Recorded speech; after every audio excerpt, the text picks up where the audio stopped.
Friends, आज के इस वीडियो में मैं आपको मेमोरी के बारे में बताऊंगा। सबसे पहले हम डिस्कस करेंगे व्हाट इज़ कंप्यूटर मेमोरी, क्या होता है, कितने टाइप्स का होता है।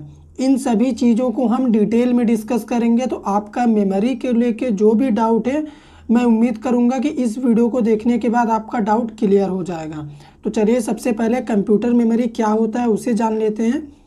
Computer memory is a storage device और place that is use to store information. Computer memory एक स्टोरेज डिवाइस होता है जिसे आप प्लेस भी कह सकते हैं, जिसका यूज़ हम इंफॉर्मेशन को स्टोर करने के लिए करते हैं। ठीक है, तो ये होता है कंप्यूटर मेमोरी। और कंप्यूटर मेमोरी का दो मेन काम होता है। सबसे पहला काम होता है इंफॉर्मेशन को स्टोर करना, इसीलिए हम इसे स्टोरेज डिवाइस कहते हैं। और सेकंड काम ये होता है कि हमें उस इंफॉर्मेशन की जब भी ज़रूरत पड़ेगी तो मेमोरी हमें प्रोवाइड करा दें।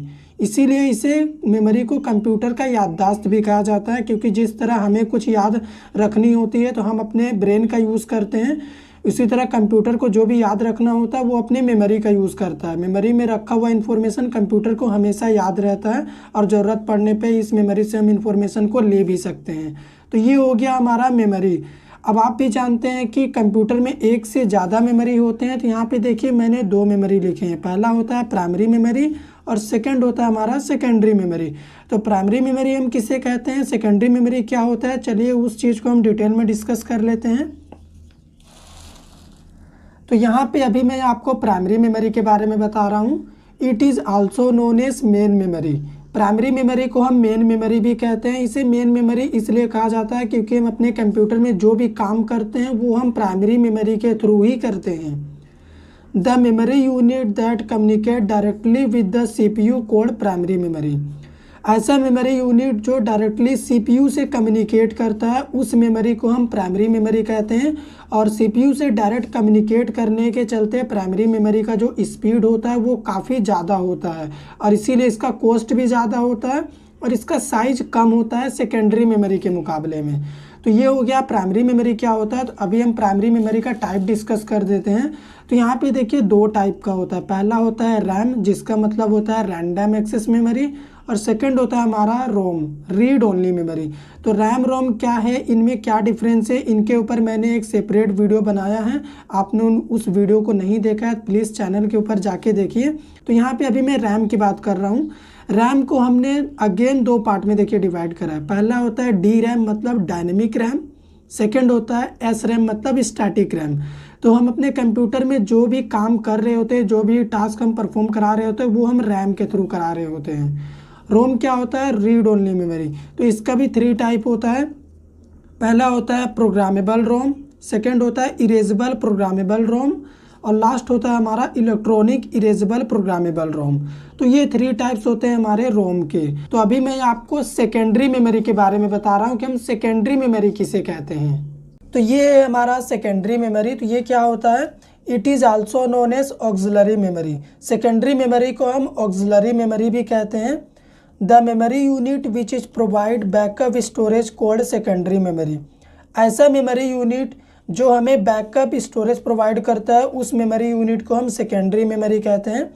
इसे सेकेंडरी मेमोरी इसलिए कहा जाता है क्योंकि हम जो भी काम प्राइमरी मेमोरी का यूज़ करके करते हैं उस काम को स्टोर करने के लिए, उस डेटा को स्टोर करने के लिए हमें तो स्पेस चाहिए। तो सिस्टम हमें सेकेंडरी मेमोरी के रूप में वो स्टोरेज प्रोवाइड कराता है। तो ये बस हमारा बैकअप का काम करता है। तो इसके टाइप क्या होता है, टाइप देख के आप समझ जाएंगे। पहला होता है पेन ड्राइव। पेन ड्राइव आज के ज़माना का यूज़ होने वाला बहुत ही फेमस मेमोरी है, सेकेंडरी मेमोरी। इसे आप एक्सटर्नल सेकेंडरी मेमोरी कह सकते हैं। इसे चलने के लिए कोई पावर नहीं चाहिए होता है। ये देखने में काफ़ी छोटा और सिंपल होता है, जिसे कैरी करना बहुत आसान होता है। और इसका साइज़ 2 GB से लेके 128 GB तक मैक्सिमम रेंज अभी तक होता है। तो ये बहुत यूजेबल है आज के टाइम पे पेन ड्राइव। सेकंड होता है हमारा hard disk drive. Hard disk drive हम अपने सिस्टम में सेकेंडरी बैकअप के लिए करते हैं। अगर आप कुछ काम किए हैं, कुछ डेटा सेव करना चाहते हैं, तब हम इसका यूज़ करते हैं। और इसका साइज़ हमेशा 1 TB होता है। तो इसमें आप बहुत इन्फॉर्मेशन स्टोर कर सकते हैं। सेकेंडरी मेमोरी का साइज़ बहुत ज़्यादा होता है प्राइमरी के मुकाबले में। फिर होता है हमारा फ्लॉपी डिस्क ड्राइव जिसे हम FDD कहते हैं। इसी तरह और बहुत सारे होते हैं जैसे CD, DVD। तो ये हो गया हमारा सेकेंडरी मेमोरी। तो यहाँ पे मैंने मेमोरी यूनिट का पूरा चार्ट बना के रखा है, आप देख सकते हैं। तो उसे मैं समराइज़ कर देता हूँ कि हमने क्या क्या डिस्कस करा। प्राइमरी मेमोरी, सेकेंडरी मेमोरी, दो टाइप होता है मेमोरी का।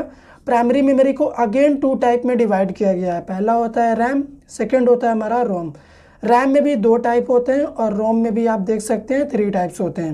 रैम रोम में क्या डिफरेंस है, इसके ऊपर मैंने सेपरेट वीडियो बनाया है, उस वीडियो को आप प्लीज़ देख लीजिएगा तो आपको डाउट क्लियर हो जाएगा ये क्या होते हैं। सेकेंडरी में देखिए pen drive, hard disk, FDD, ये 3 मेमोरी जो कि सेकेंडरी मेमोरी का मेन पार्ट होते हैं। इसके अलावा भी CD, DVD होते हैं। तो ये हो गया हमारा कंप्लीट इन्फॉर्मेशन मेमोरी का बारे में। आई होप कि आपका जो भी डाउट था मेमोरी को लेके वो क्लियर हो गया होगा। वीडियो पसंद आया हो सब्सक्राइब कर दीजिए चैनल को।